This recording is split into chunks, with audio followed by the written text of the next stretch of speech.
The episode starts off with Lincoln sleeping in his cell, until the guards wake him up and order him to get up. They grab him and take him to the execution room, where he sees the electric chair. He gets put in it. Lincoln begs them not to do it.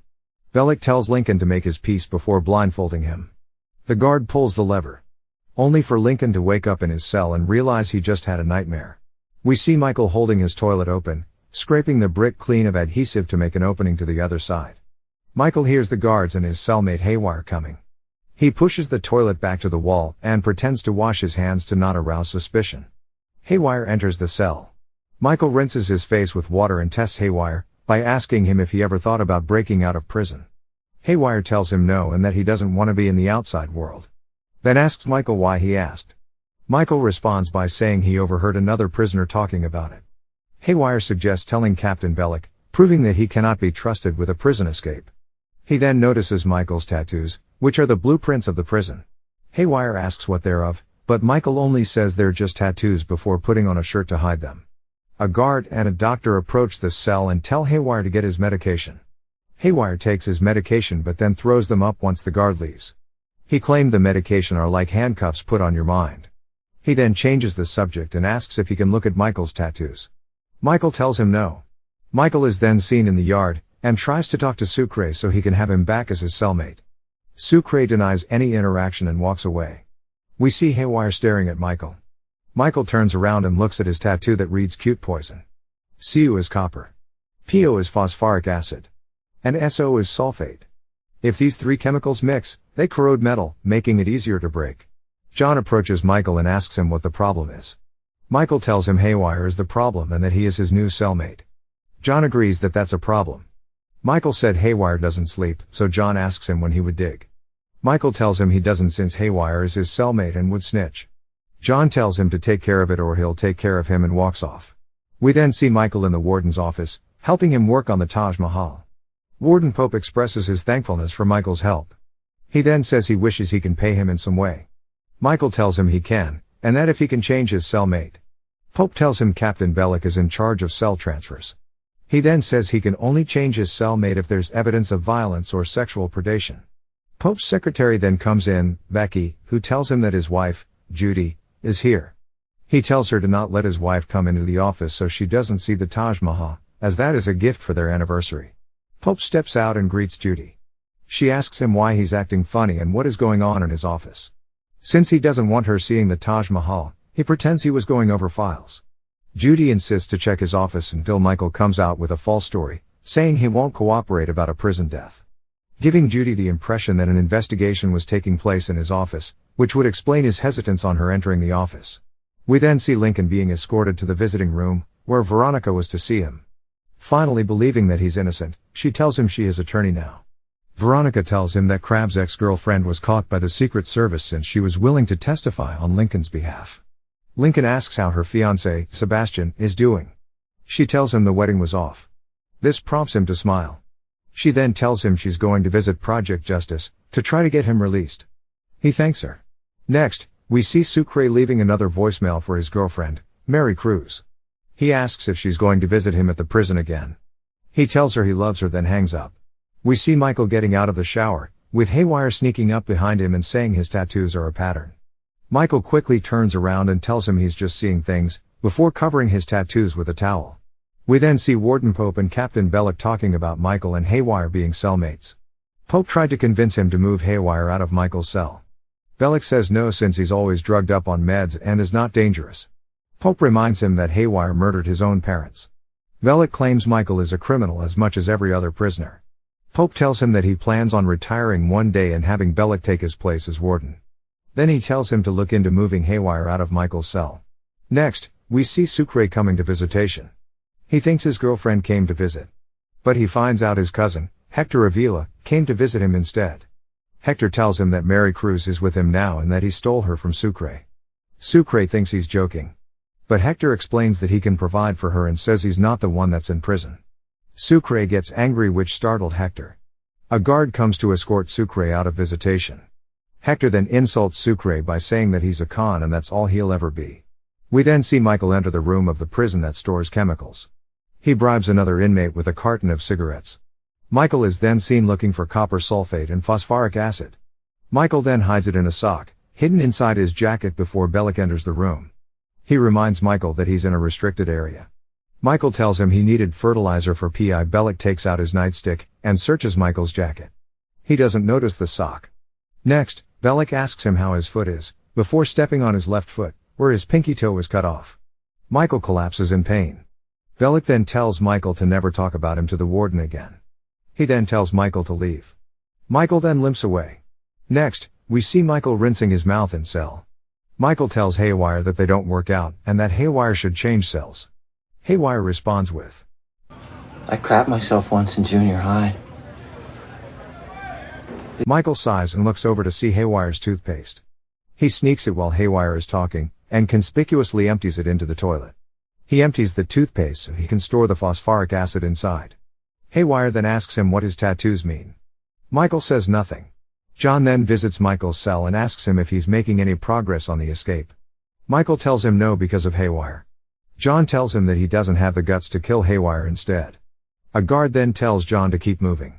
Then we see the prison yard, where Sucre tells another prison, Christopher, to get off the phone so he can call his girlfriend. Christopher tells Sucre to bite him, which prompts him to hang the phone up for him. Christopher tells him there's a problem. Sucre stands his ground. Christopher smirks and walks away. Sucre then dials Mary Cruz. She finally picks up.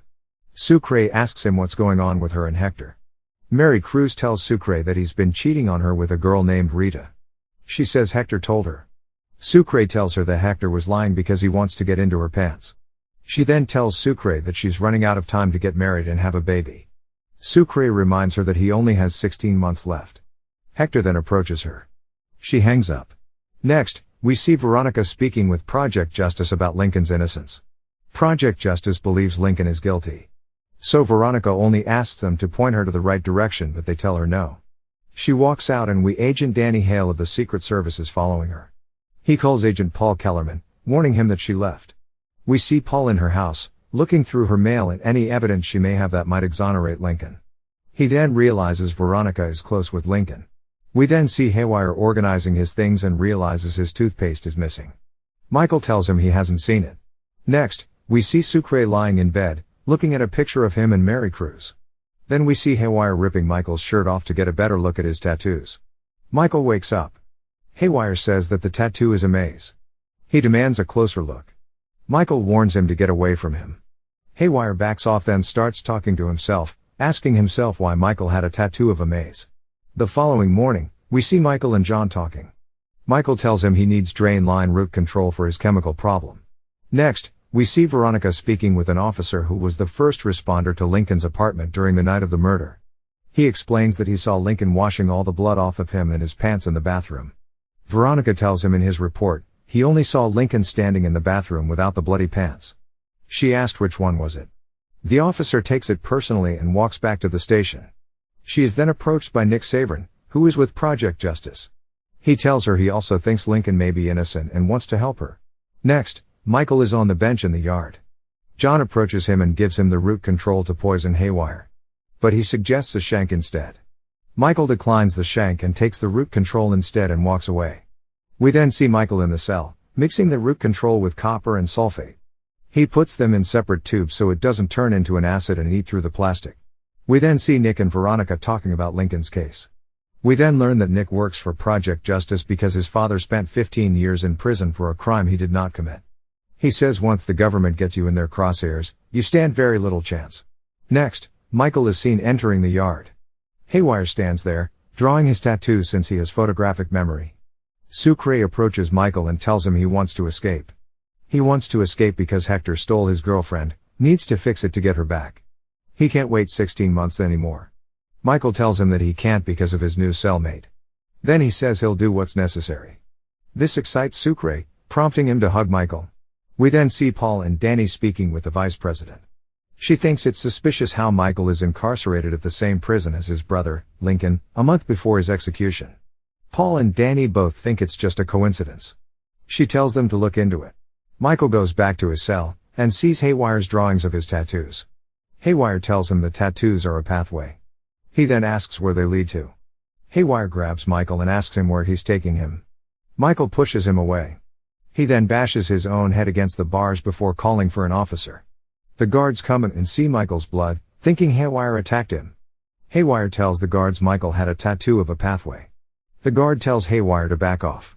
Haywire runs to Michael about his tattoo but gets pepper sprayed in the face. Haywire gets dragged out of the cell, back to psych ward. Later, we see Michael in his cell. His old cellmate, Sucre, moves back in. Bellic tells Michael to not behind his back again to the warden. Sucre walks into the cell. They hug it out. The prison escape can take place once again. Michael is then seen at the infirmary. When the coast is clear, he approaches the drain and pours in the copper sulfate with the phosphoric acid. This slowly starts corroding the metal pipe, which will make it easier to break through it during the night of the escape.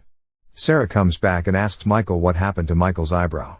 He tells her he got injured during a basketball game. She tells him he's gonna end getting killed in the prison. Michael bets her that if he makes it out of prison alive, he'll take her out to dinner.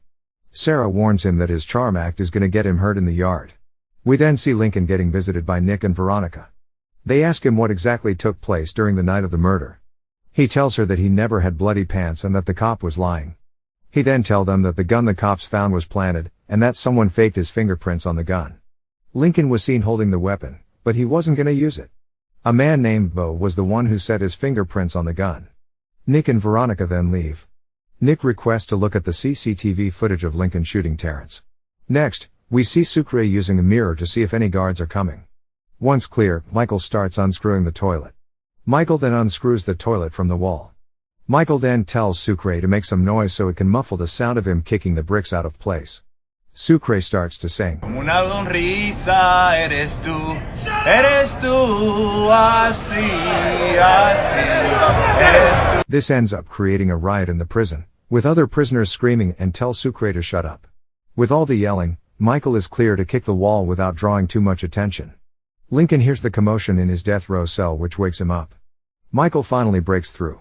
The guards come out and tell the prison to stay quiet and threatens to put the next inmate who opens his mouth into the hole. The prison falls quiet. Sucre checks if the coast is clear. Michael is then seen crawling through the hole of his cell. Next, we see Danny having dinner with his family. The doorbell rings and we see it's Paul. Paul shows him the transfer request that will get Michael transferred out of the prison the following day. They smile at each other. Paul leaves.